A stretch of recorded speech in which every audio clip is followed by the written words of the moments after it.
Welcome to Euractiv's Digital Brief podcast, where we bring you a specially curated digital and tech story from the week in the world of EU politics and policy.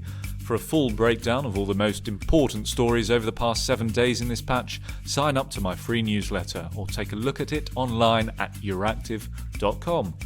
My name is Samuel Stolton, and this is Euractiv's Digital Brief podcast.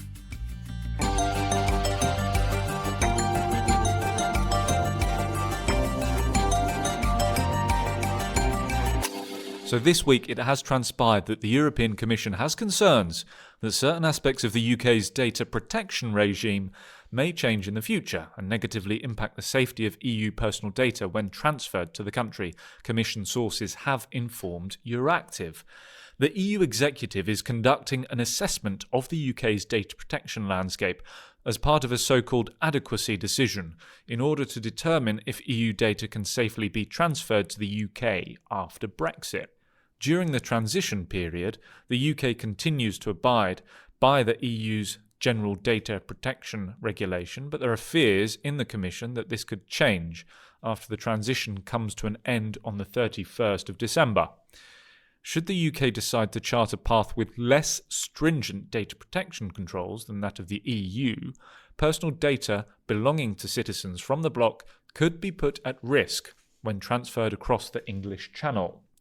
And the comments from the Commission that we received and that you could check out in detail on the Euractiv website echo an earlier statement from EU Vice President for Values and Transparency, Vera Jourova, who said that she couldn't predict the outcome of a Commission decision on data adequacy for the UK. Here's what she said. I cannot predict now whether it will be so easy and without any further negotiations needed for the possible adequacy decision, because we do not know whether the UK will not introduce some changes in their national legislation which might deviate from the general line of the General Data Protection Regulation. So if the systems are equal or essentially equivalent, of course the adequacy decision can be taken, but for UK it is too early to say, because there will be a number of talks about this issue. And Jourova's comments in this context, of course, came after UK Prime Minister Boris Johnson said earlier this year that the UK would diverge from the EU's GDPR. Elsewhere in Brussels this week, in the data protection bubble, in the European Parliament on Tuesday, MEPs in the Civil Liberties Committee took part in a confidential briefing with Commission representatives on the subject of the UK's data adequacy assessment.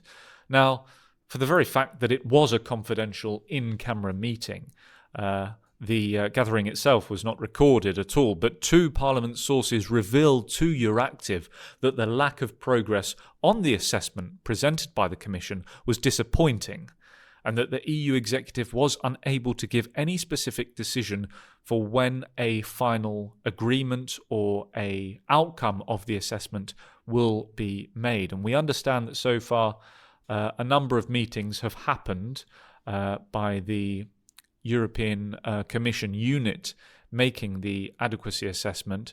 Those meetings began in March, and the last meeting was in September, and they've had around 14 gatherings so far from what Commission sources have informed us. So that's all we've got time for this week. Please remember that online with us you can get a comprehensive breakdown of all the tech stories in the EU politics and policy domain with my free digital brief newsletter. Sign up online and don't forget to also subscribe to this podcast, which is published on Apple Podcasts, Spotify, Stitcher and Amazon Music. I've been Samuel Stolton. Thank you for listening.